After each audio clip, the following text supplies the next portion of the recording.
अरे आवे के टाइम ना आता कहीं जाएगा टाइम हो पी के मत आवल कभी तो है पागल पदी पिए धुआं के करा रहा पिए धुआं तो हम नानते मरत है नहीं हम दुनिया भर का ठेका ले ले गई ठेका ना ले ले हम ठेका में से आवत है। अरे जा जा दिमाग मत खराब करा। अरे भैया के बढ़िया खोल करना बताई केवाड़ी ना खुली जहाँ जाके सुत्ते की हा सुत्ता।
नहीं हम तो बाहिर हुआ तब वो सुन ला का बाजारे जात हुआ जाबे करो 5 छुट्टी खाए तो तनी हम लेते ही है ना का काजे से ना बोले आवत अब ले उल्टा चोर को तवाल के डांटता है।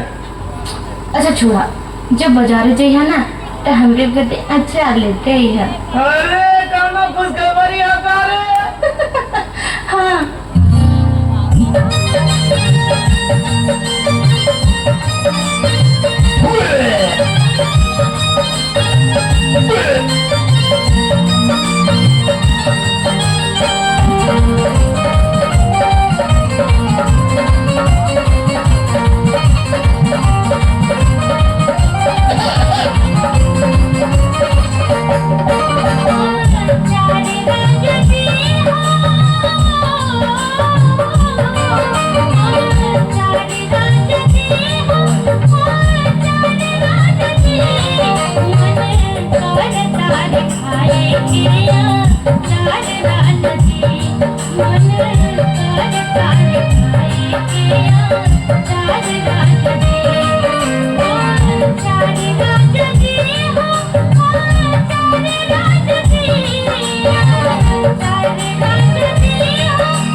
अरे तो बढ़िया बात है कि तुम्हार मन करते का मसाल खाएगा तो कैले अब जल्दी जाइबा तू जा सही ना जल्दी जा जाके भाई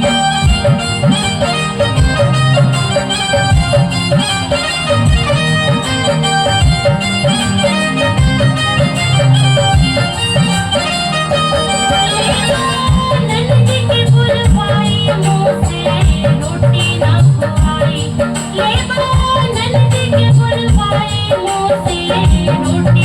खुआई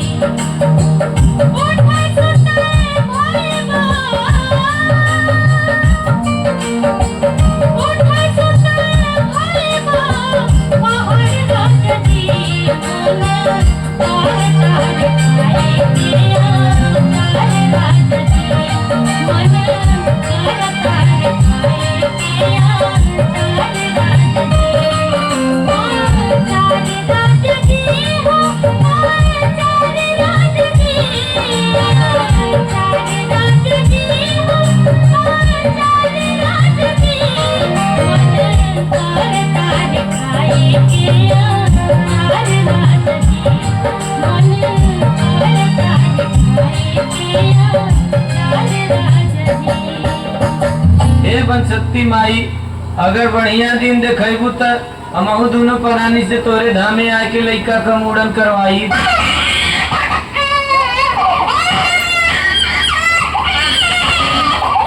अरे इतना चुप होए त नामे ना लेता। ए तनी सुनत हुआ तनी लेता ना जरा चुप करावा एकदम नकुआ घल ले बा। अरे दे अविनाश का काल खिलावा कूद दे। तू ना ले सकता। हमार खाली पैदा करल जिम्मेदारी है खिलावल इनका। हे भगवान के समझाई इनको।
हेलो तो कल्लू भैया तुरंत पंडाल में आए।